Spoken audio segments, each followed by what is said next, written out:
Halo, ketemu lagi dengan saya Amai Harming.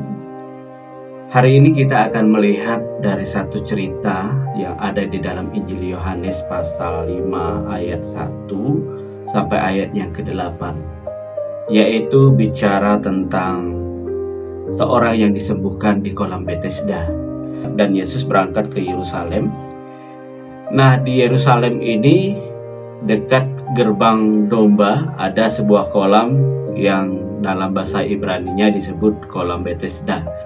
Jadi singkat cerita, kolam ini dipercaya bisa menyembuhkan orang manakala kolam itu bergoncang. Menurut cerita di sini, sewaktu-waktu malaikat Tuhan datang menggoncang kolam itu sehingga orang yang pertama kali menjeburkan diri dalam kolam itu setelah goncangan terjadi, dia sembuh. Nah, di sini ada seorang yang sakit sudah 38 tahun. Wow. Lumayan lama sakit yang diderita oleh orang ini, tidak disebutkan namanya. Lalu Yesus melihat dia dan bertanya, "Maukah engkau sembuh?" Tentu orang ini menjawab, "Tuhan, tidak ada yang membawaku ke kolam itu manakala goncangannya terjadi, dan ada orang yang ketika saya turun, ada orang yang lebih dahulu." Tetapi Yesus lagi bilang, "Bangun, angkat tikarmu, jalanlah."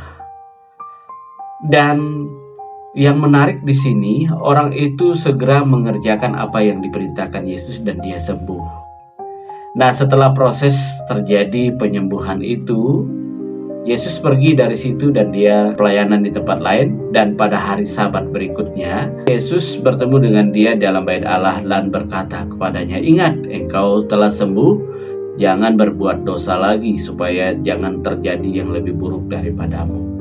Jadi cerita orang yang disembuhkan ini, Yesus bertemu dan menawarkan kesembuhan secara fisik. Dia menderita 38 tahun.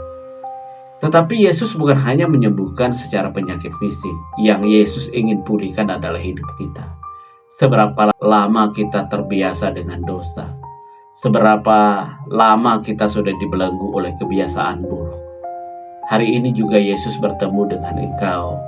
Maukah engkau sembuh? Kesembuhan yang Yesus tawarkan adalah kesembuhan yang sangat sempurna. Karena apa? Dia memulihkan hidup kita. Dia akan memberikan hidup yang baru, kebiasaan yang baru, dan tabiat yang baru. Itulah yang disebutkan keselamatan.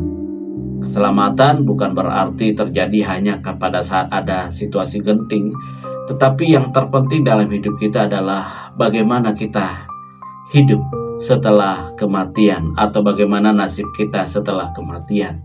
Di sini jaminan yang pasti yang Yesus berikan, bahwa dialah jalan keselamatan. Di tempat lain, Yesus berkata, "Akulah jalan, kebenaran, dan hidup. Tidak ada seorang pun yang datang kepada Bapa kalau tidak melalui aku." Oleh karena itu, perkataan Yesus yang mengatakan, "Maukah engkau sembuh?" terjadi kepada seorang yang sakit 38 tahun, yang tinggal menunggu waktu air bergoncang di Bethesda. Hal yang sama juga Yesus tawarkan kepada saya dan saudara hari ini. Maukah engkau pulih? Apapun penderitaan kita, meskipun orang-orang sudah menganggap tidak mungkin, tetapi Tuhan berkata itu mungkin, selama kita mau percaya sungguh-sungguh kepadanya. Mari saudara datang kepada Yesus, karena Yesus menawarkan kesembuhan bagi saya dan saudara. Apapun pergumulanmu, datang kepada Tuhan Yesus Kristus. Selamat beraktivitas. Tuhan memberkati. Salam.